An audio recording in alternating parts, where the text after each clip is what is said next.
Do you share an underlying philosophy? Is there an underlying approach? The lyrics of the songs seem to indicate strong negatives in terms of religion, in terms of boredom, not being able to communicate with our parents, not being able to communicate with other people who may not just be just like us, you know. Also, a lot of us are against, you know, drugs and alcohol, and a lot of different things, because we've seen our parents be destroyed by those things. We want to change that. Okay, yes. I don't think the messages are necessarily negative. There's some negative ones, but there are also some very positive ones. I think we're some of the only forms of music that have dealt with things like racism and kids keeping straight, no drugs, no alcohol, because if you're always stoned, no one's going to take you seriously. Okay, so do we have a division here? Are there people who are serious punks and people who are into it for a while, or what? What? Yes. Yes, Bart. That's what it says. I mean, you know. Yeah, I have Biff over there. I think there's a big difference between what people see on the streets, like the people you saw that fashioned.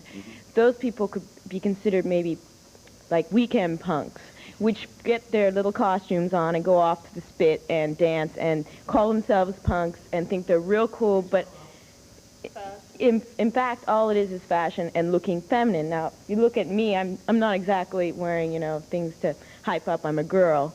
I'm not wearing makeup, and, you know, that's a big point, is people want to be real, and that's why I don't dress like that. And I hate the confusion when people call me New Wave and things, because I really hate that kind of dressing. And I'd hate to be coded as New Wave. You're just yourself. Right.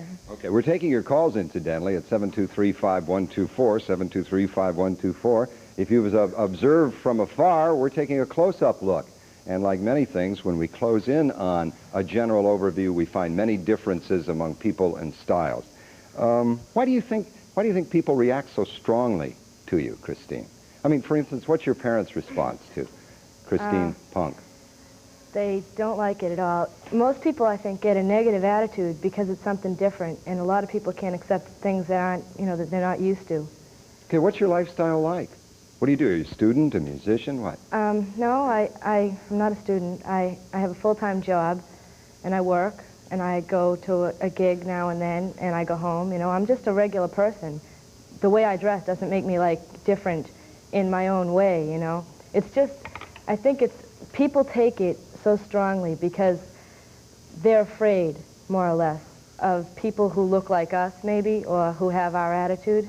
What is your attitude, though? That's what I keep asking, and I'm not sure that I'm getting an answer. Yes, you want to take a run at that one? Yeah, it's just it's a lot of things. The whole movement is really youth-oriented, and that's why a lot of older people can't relate to everything we're saying or anything we're saying. We're bored. We don't have anything to do. Young people have no say in anything that goes on in society, but we're going to be the first ones to get drafted to El Salvador and fight for Ronnie, you know, and fight for nuclear bombs. And I wear these X's on my hands to show that I'm not living in the 60s anymore. You know, I'm straight edge, which means that I don't have to, like, take drugs. I don't have to cop out. I can listen and look at the world and see, like, all the problems that are all over the place, you know, racism, nuclear war, things we talked about before, and Ronald Reagan being elected by a landslide. I mean, I think that's the worst thing. That's just says so much bad about America. Okay, that's a political statement. What do you hope to do with your statement? How would you like to see things change? How do you hope to change it? I mean, the whole thing, you know, I don't think it'll ever change the world, but I'm still going to do what I can to change it. And, like, if I dress this way and I get one kid interested in what he sees and he asks about it and he finds out what I'm saying, and he gets into it, and he does that, that's good enough for me. That's all I want to do. Okay. The gentleman said, Alfred, that older people can't get into this, or don't understand it, or whatever. Do you agree with that? Well, I went through the whole routine. I'm a lot older than probably any... Well, I see a couple old faces in here. Were you a flower child? I was a bohemian, a beatnik, a hippie. I own an art gallery now, and some of these groups have played in my space. And these kids are, you know, I might not like some of the music they play, but as far as people, I think they're fine. There's no smoking in my place. There's no alcohol. There's no drugs. We've had the police come in and they walked out smiling. All right. So some of these kids will find... We're going to have to deal with the perception of the general public, however wrong, that there are violent roots to punk and that violence runs through it. And I'll let you think about that while we take this break, and we'll be back to take your calls at 723-5124 right after this. Stand up and, what values do you hold? Or is punk, from your point of view, a negation of all values? Well, first I'd like to say my name's not really Sid. It's just a joke. I don't like to think of categorizing people as like being punk and being this or being that. I just feel like I want to do whatever I want to do, and if I wake up and I say, well, this is what I want to do today, I'm hoping that people aren't going to say, well, he's punk, or he's doing this with his life, or can't you see that he's destroying himself, or I'm just going to say I'm going to do what I want to do in my life, and hopefully people won't categorize me and say, well, he's a punk, he must, like, do sick things and things like that, I'm hoping that I don't get categorized. People just say, well, let's see what's inside his head, see what a good guy he really is, before we write him off and say, oh, well, he's sick because he has no hair, or because he has fluorescent hair, or because he has this or that. Okay, but you have to admit, Sid, for the purpose of this program, that you're making an extremely dramatic appearance, and it makes it sometimes difficult to get behind the appearance to the person. How about giving us a little help? Why, though? Why? Yeah, why does it? Why do people have to be... Why can't they be more open to new things? They seem to have so much culture shock or whatever about the way we do things, and we just... Okay, what way do you do things? That's one of the things that people are curious about. I know the way I do things. I like to talk to the kids and people who are involved in the music, and be concerned with helping the other bands, and which will help probably give them a future. I think that it's important to work together, like to support each other in whatever we may believe in. Kathy, you want to say something? Katie. Yes, I'd just like to say that everyone does it, I think, well, not does it, that's a really silly use of the word. Everyone is into their own thing. Did you go to the marathon and see all those people, all like the running fans, they all wear their Nike jackets and their Nike shoes, and you go to a tennis match and everyone's garbed out in tennis gear, and football fans, we like, what we like. I don't know why I like it. I've always been an individual. I've always been somebody who hasn't, I don't know why I haven't been that way, but I just haven't. It's always ended up that way. And in that same respect, I think that, and so I ended up, I guess I am what I am, and I don't know why, but that's the way it is. Okay, but there seems to be, Katie, a uniform, almost like a running uniform or a tennis uniform, or... Exactly. Well, I wouldn't say we all... There are certain ways we do dress. I would not say that anybody here is a clone of anyone else, which is very important. I think, people think there's, a little uniform, but did you go to the marathon? Everyone was wearing those Nike jackets, and that's just every walk of life. It's the same thing. I live next to 3 fraternities, and those fraternities act more animalistic and more silly and do more antisocial things and don't get any garbage for it either, because they're conforming to the way people think they should act, and they all have their little uniforms, too. Okay, all right. Okay, we're gonna go into the perception of violence. I want to underline the word perception, but first you had something you wanted to say. Is this supposed to be something like a fad, like preppyism or something? No, fad like preppyism. Yes. Been here since 1976. It's not a fad. I don't, you don't go out. I wouldn't go out and buy the punk calendar and the punk date book and.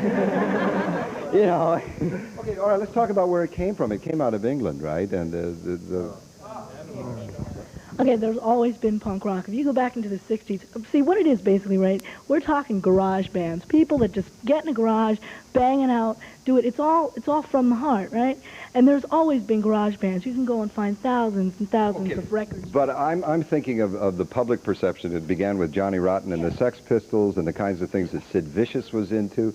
These sorts of things seem to run through the movement as a thread. There seemed to be violence involved. There seemed to be drugs involved. There was early death involved. How do you deal with that? But that's the whole thing. Sid is dead. who cares about Sid? He was a stupid dummy. If he killed himself, I mean, my God, you know.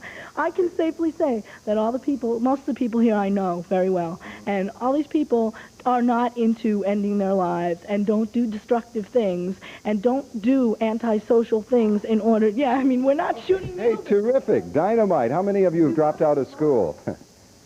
Why? Why would you drop out of school? Be in a band. To be in a band. Be in a band. Cool, man. Who wants to be an engineer nowadays? Okay. All right. So now they're expelled of a dress code. But I think that's what it is. It's a dress code. And I don't think because you dress like you are that you are straight. I think you are straight because that's what you are. And that you are comfortable with that type of dress. I don't think your dress says what you are. Because I am dressed in a suit doesn't happen to mean that I am straight. I could be on the highest drugs you wanted. Your dress doesn't say what you are. Who you are says what you are. It's what you are inside that's important. It's not what you wear. But you have, people are based on first impressions, and that's what's difficult.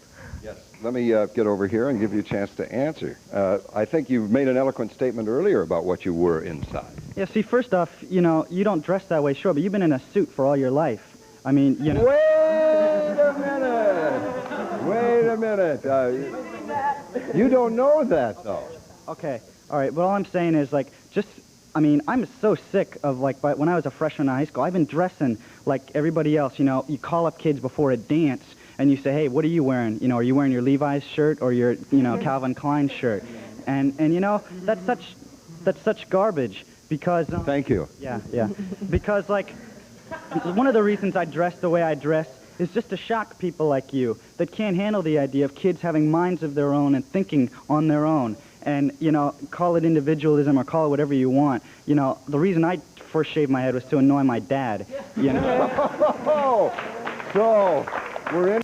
What we're rebelling against here is a complacency in the American public. I mean, a lot of us would agree that the situation, the political situation in America is really precarious. It's very dangerous. And what we're trying to do is shock people out of their complacency and say, look, we're a reflection of the social climate and political climate in this country. And they're saying, look, you're not a reflection, you're what's wrong with it. And that's what we're trying to Okay, so this is how you deal with your frustrations. In a lot of ways, yeah. Just trying to reflect the social ills of what's going on in America right now. Okay, we'll be back with more right after this break.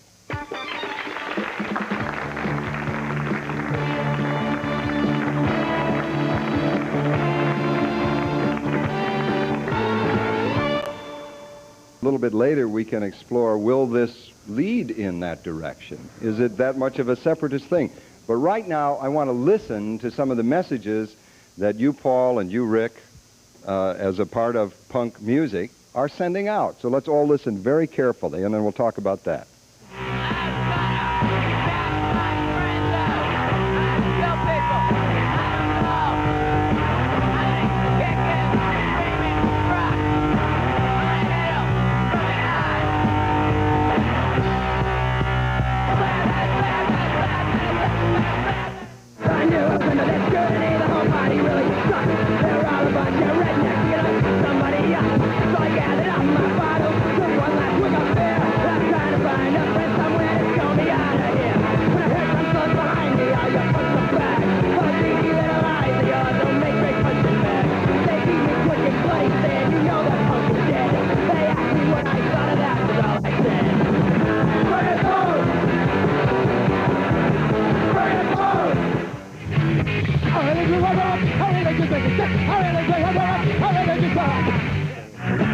Boredom dulls my senses, so I activate all self-defenses.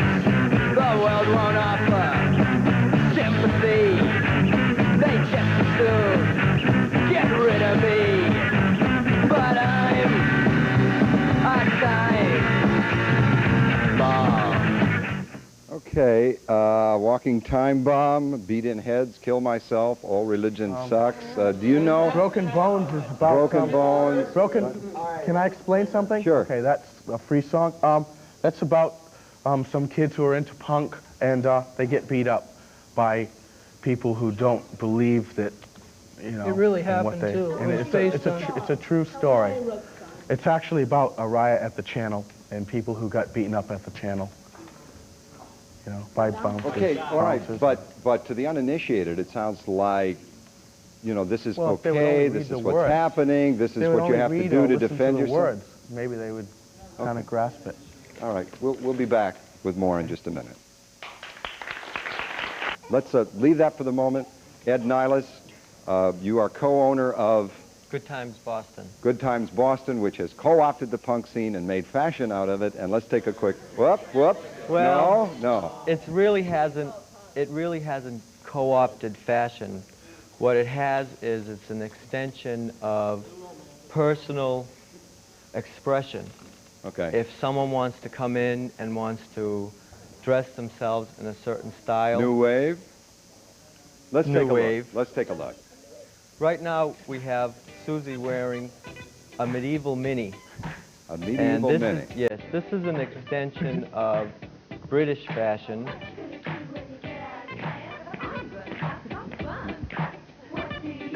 It's a lot stronger in Britain. The new romantic wave, the new romantic idea is not very strong in Boston. She should be wearing her hair in a page boy, right? Could be. Then we have Sandy. Sandy's wearing an overstuffed white blouse with knickers. This is sort of like on the Steve Strange and the Adam and the Ant.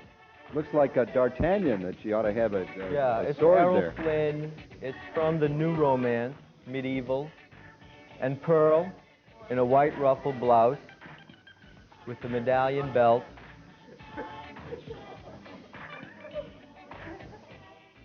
Oh, this is straight out of the castle, Ed. Straight out of the castle.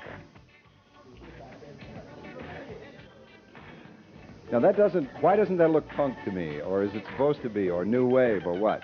It's really not punk. It's trendy. It's fashion. It's high fashion. Go out and pay $50 to wear, and big money. You know, it's for guys to look at you and want to, take you out on a date and It's do whatever they ridiculous. want Most of after. us can't afford clothes like that. All right, you're cut off from school? No. Wait a minute. All right, fine. Where do you go to school? I go to school in Northeastern. I live with my mother and my family, and I have a great relationship with my mother, and she's behind me all the way. All right, listen, we have some other... No other brief looks. Good, yes. Okay, I go to Cambridge in Latin, and I do not plan to drop out of school. I plan to go on and get a further degree in broadcasting, maybe, I don't know. And I don't get along with my mother. She can't understand it, but I get along with my father very well, and she got a good job, and she's kind of really joined the mainstream, and she can't understand it, but my father really does understand it. Is he a dropout? No, he has 2 master's degrees, and he understands it very well. He gets some of the magazines, and he wants me, whenever he wants me to play him the records, he really likes the messages they give. Okay. I got to thank you all, believe me, Ed and Rick and Bob and this fine audience for, taking some of the masks off the movement and maybe giving all of us, including me, who grew up in the 50s and thought a black leather jacket and motorcycle boots were verboten, and then found my own 13-year-old son really relating to the Fonz 20 years later, so that's a good question. We'll be back with a bit more right after this. I got to tell you, though,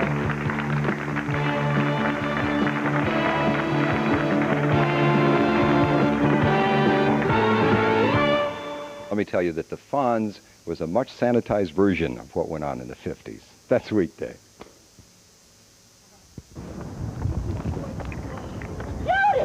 Karen, for God's sake, you're out in public! Look at how everybody is looking at... We're going home! You're gonna wash that dust off your face!